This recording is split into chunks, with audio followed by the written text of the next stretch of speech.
Tonight we are going to talk about the Diatone Taycan, and this one is my own here, and I bought this guy, and mine is the 6S B&F DJI version. And we're also going to talk about this guy, which is the very similar Iflight version. Before we talk about either of these, if you're not 100% familiar with what cinequads are and why, more importantly, why not to buy them, I'm going to put a link to another video which talks about why you should get one of these, but more importantly for 90% of people, why you shouldn't get one. And that's basically because they fly very badly, they're very slow, they're very inefficient, and they're basically designed to fly really, really slowly and be used in a very small set of circumstances, which the majority of FPV pilots, unless they're very experienced and have numerous quads, will simply not need. And if you're a newcomer to the hobby, avoid these things like the plague, because they have their own set of quirks and weird ways of flying, and none of that will help you progress in this hobby. These ducks don't hide the fact that this is a very heavy 3-inch quad, which is actually heavier and bigger than a 5-inch quad, and anybody you clonk with this will really get hurt.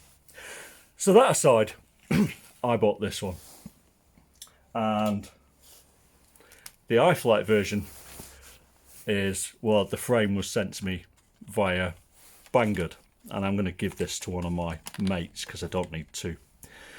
And up front, whether you should choose the Diatone or the B&F version of the Iflight really comes down to which colour you prefer, yellow or orange.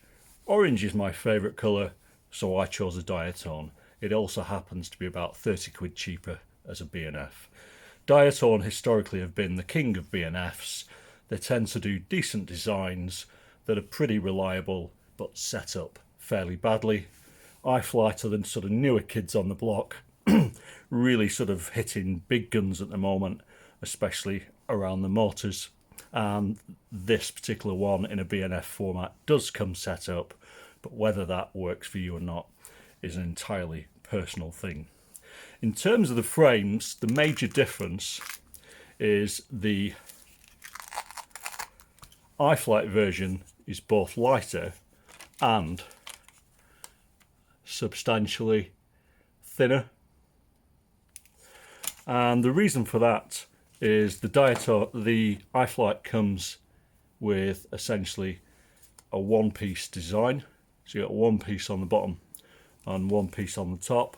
The ducts on both are pretty much identical, although they're cut in different ways, and the Iflight has a lot less interior space, and it also has two awkwardly placed standoffs that you need to bear in mind, because while you've got this long body, only the central portion of it is really accessible, although you could get TBS Unify in the back of there. And if you're getting the DJI version, it will sit on these pre-cut slots within the frame. And the pro of this guy is it's much lighter by about sort of 30 odd grams, 20 grams. The downside of it is if you want to access anything inside, you've got to undo 2, 4, 6, 8, 10, 12, 14 screws to access any of your components, and that is going to get really annoying. However, because this is a cinequad, hopefully you're not going to be in there very often. Like the Diatone, it comes with nice 3D prints, and like the Diatone, it comes with a whole host of stuff, little motor arm protectors, ton of sort of different standoffs and spacers and screws and what have you. In terms of this guy in a B&F format versus this guy, quite a lot of the review channels have talked about the fact that the Diatone has more power and is more freestyle capable, and the bottom line is it's not. Neither of these should be used for freestyle because they both fly, or this one and any other cine quad flies like a sack of bricks. They're not designed to do freestyle. So if you're going to get the Diatone because it's got more powerful motors, don't bother, you're wasting your time. The Iflight version comes with 1507 motors in 3600 kV, I think, of its 4S variant. This guy is running 1408s on 2800 kV, and I think the 4S version is 4000 kV. It's a fairly it's a bigger motor. It will generate more power, however it has more weight, and the additional power that it will generate versus its Iflight version is completely pointless on a quad like this. Iflight have recently announced that anybody who's bought the B&F version can upgrade to higher kV motors to increase power, and they'll give you a 30% discount off, but you would be absolutely mad. There is nothing wrong with the motors on this guy or its performance. The same on this guy. So as I said, it really comes back to which colour and which frame design you prefer. The one-piece, lighter, slender design of the Bumblebee, which I didn't like when I saw it in the photographs, but in the flesh I actually prefer, or the three-piece design of the Diatone, which is making it quite a bit heavier. So with the Diatone, you've got one set of ducts here, one set of ducts here, and then you've got a top and a bottom plate, so you can pretty much access the inside goodies as you would do with any other quad with 2, 4, 6, basically 8 screws. And it's got this silly sort of chameleon-esque aluminium front end, which does nothing for it other than add unnecessary weight. But if you like those sort of things, knock yourself out. The Iflight has got a much more sensible 3D printed TPU front end. So let's crack this guy apart. This is the mount that I've been using in my flying. It's not the one that you can download from Diatone because I found that a little bit flimsy. This is one that somebody else has designed. So if you search for the quad on Thingiverse, you'll find quite a few different options.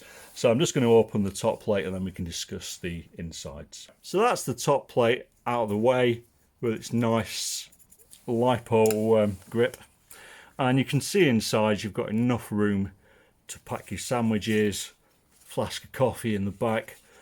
It's really a huge body for what is essentially a little 20 by 20 stack in the middle of it with a DJI air unit hung over the top.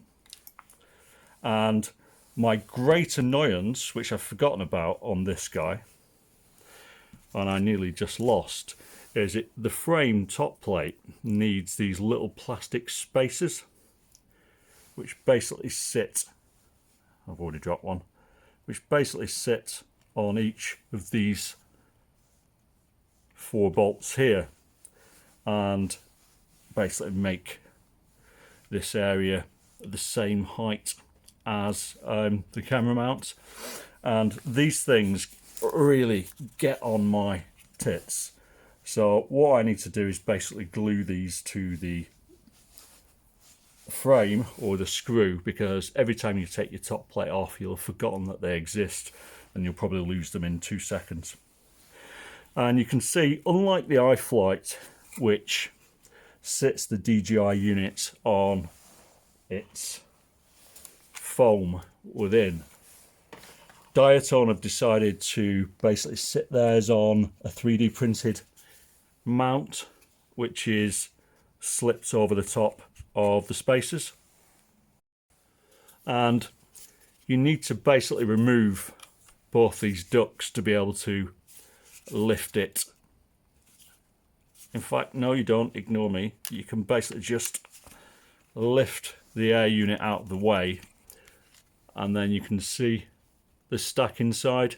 And we've got the usual Mamba F405 Mark III, I think it is, and beneath that somewhat to my surprise, is a Mamba 306, which is a BL Heli 32 ESC, not the Mamba BL Heli ESC that I was led to believe when I ordered this. And that's good news because the first thing that I did, having seen that we've got a BL Heli 32 ESC, is switch on obviously RPM filters.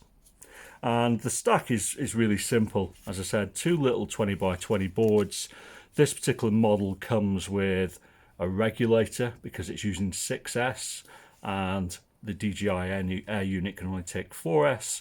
So we've got this little step down regulator here which outputs 12 volts. However, the one quirk of this particular model is all of my other quads which use regulators to step down the voltage will happily run on 4S, but this particular one won't power the air unit.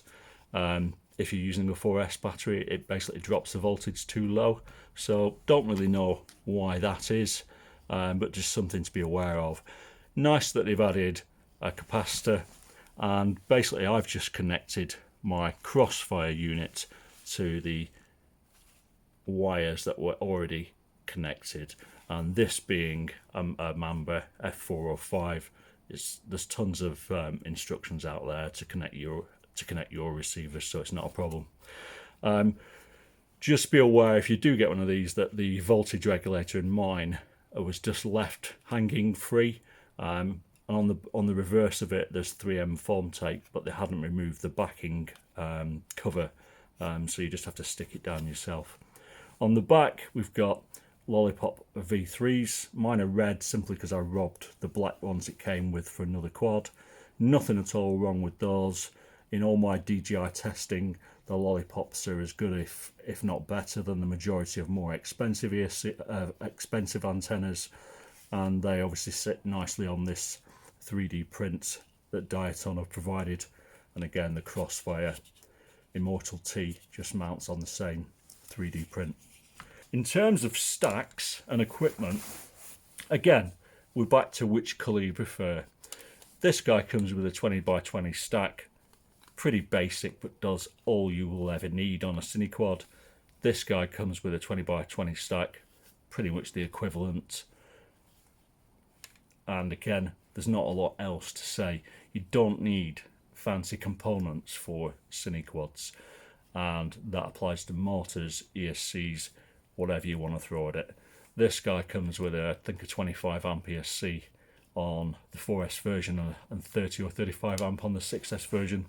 It doesn't matter, you don't need to waste any brain power on those, because both of these quads are designed to fly slow, stable, and give you that clean, smooth, flat FPV cine footage. So if you're looking at either the Iflight or the Diatone, what you need to know is you're buying a quad whose sole purpose, as I said, is to fly very, very slowly and lug around. A Hero 7 in my case using Hypersmooth, or a Hero 6 using Real Steady, and I believe Real Steady also supports the Hero 8 now as well. And it doesn't really matter how good or bad or particularly smooth either of these quads fly, because Real Steady and Hypersmooth iron out all of the issues that you will face. So if you look at the footage that I'm showing here, this is with Hypersmooth on, everything's lovely and smooth. And then if you look at the later footage you've got here, I forgot to turn on Hypersmooth, which really annoyed me actually, because I'd done much nicer flying and picking nicer spots. It would have made for some really good B-roll footage.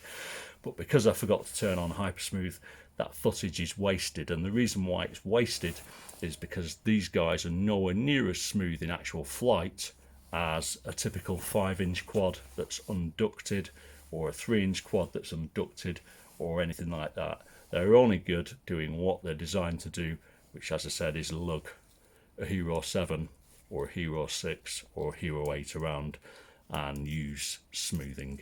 And the only reason I have one is so I can get B-roll footage for more interesting FPV videos, but also because I like flying very, very slowly through tree canopies And that's the reason why I got mine in with the DJI system, is because that system just allows you to be really nosy, to get up close to bark and wood and just really enjoy that sort of outdoors, you know, experience, which is why one of the reasons why I like to fly.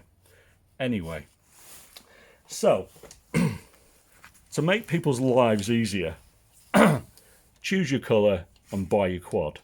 Don't be put off that this one comes with special cinematic smooth settings, and this one has basically no attempt whatsoever to do anything with it, which reminds me, actually, the one thing that you must check is the ESC on mine came with motor timing set to 3, which is frankly crazy, and it also came with beacon set to 2 seconds, which meant that any time you powered on the quad, it would constantly beep at you, which would drive you up the wall in about 2 seconds.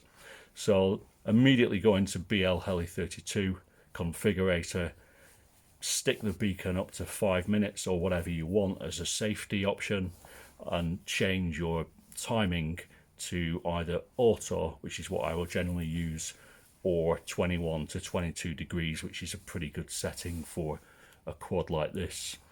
I've also changed the PWM rate to 48k, something that I generally wouldn't do on a 6S quad, but I would do on a 4S quad.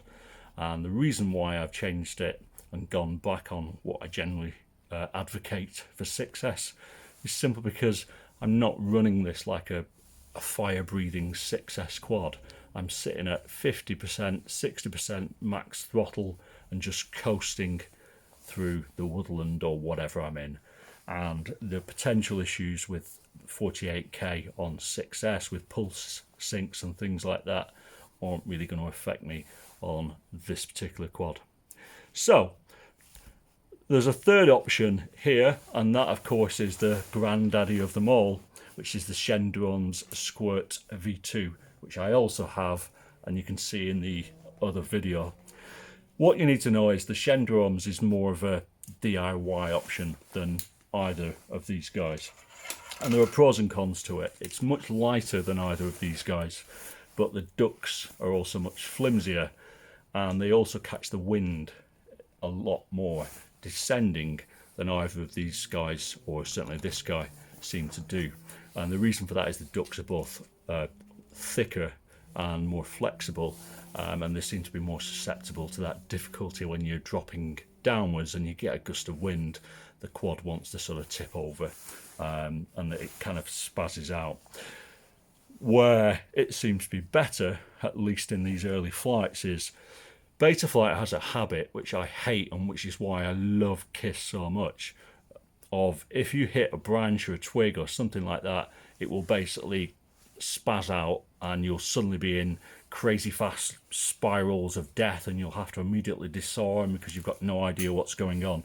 And KISS doesn't really suffer from that. It always remains sort of controllable. And you can see in this footage here, this is what happens when you hit a twig or a branch.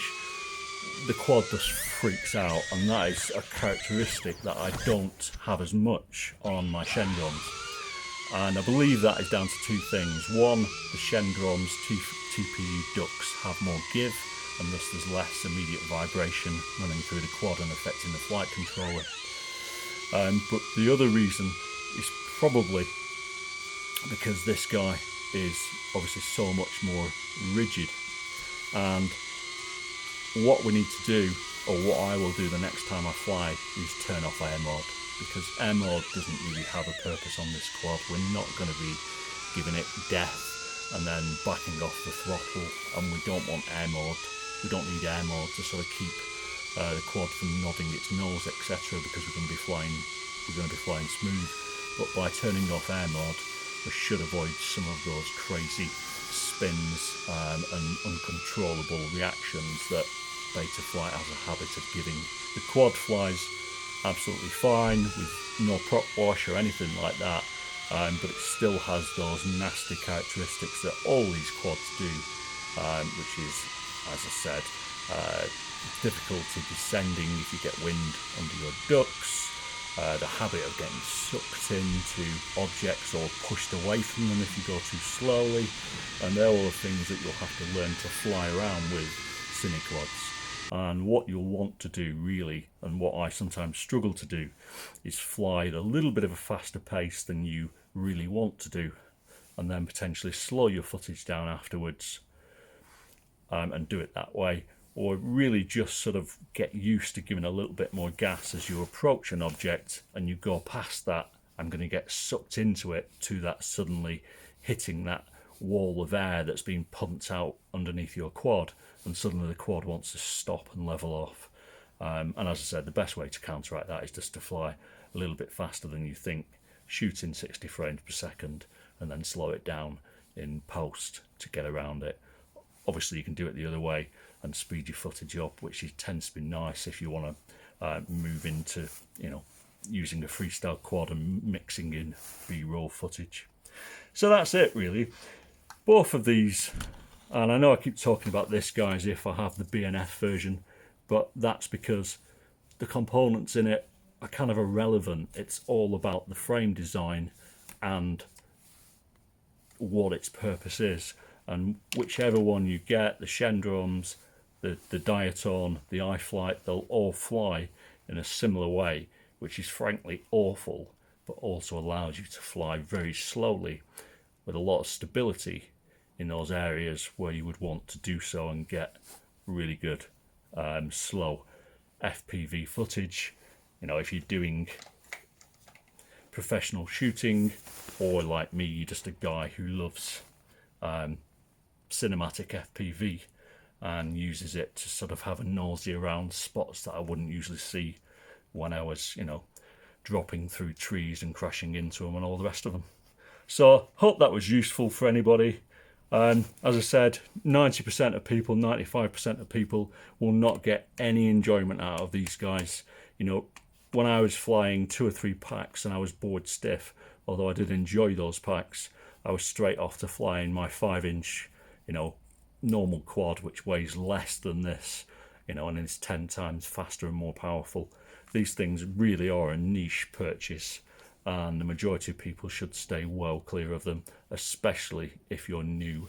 If you're new, build yourself a 5-inch quad and have fun. If that terrifies you, go out and buy, you know, a Emax Tiny Hawk Freestyle, or even a Whoop, because these guys, you'll get much more enjoyment out of those than you will out of something that's a lot more expensive like these are.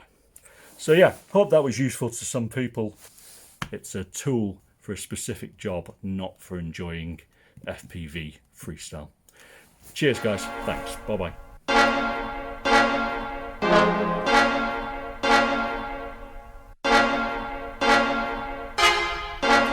This kind of music, use it and you get amped to do shit. Whenever you hear some shit, you can't refuse